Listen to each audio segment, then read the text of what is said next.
بسم اللہ الرحمن الرحیم۔ السلام علیکم ورحمۃ اللہ وبرکاتہ۔ آج میں نقش مبارک جو لے کے آیا ہوں یہ ان بہنوں کے لیے جو اولاد کی نعمت سے محروم ہیں۔ تو نقش آگے آپ لوگوں کو اسکرین پہ نظر آ جائے گا۔ تو سب سے پہلے آپ لوگوں کو میں طریقہ کار بتا دوں۔ اس نقش کو جو لکھ کرنا آپ نے صبح کے ٹائم لکھنا ہے یا دوپہر کے ٹائم، ان کا 2 ٹائم ہے لکھنے کا۔ اس کو لکھ کر موم جمع کر کے اس کو کمر میں باندھنا پڑتا ہے، اور باندھنے کے بعد تب تک اس کو کھولا نہیں جائے گا جب تک بچہ نہیں ہوگا۔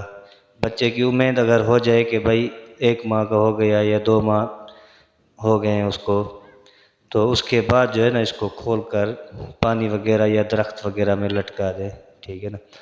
باقی اجازت کے لیے لائک، شیئر اور سبسکرائب کریں۔ اللہ حافظ۔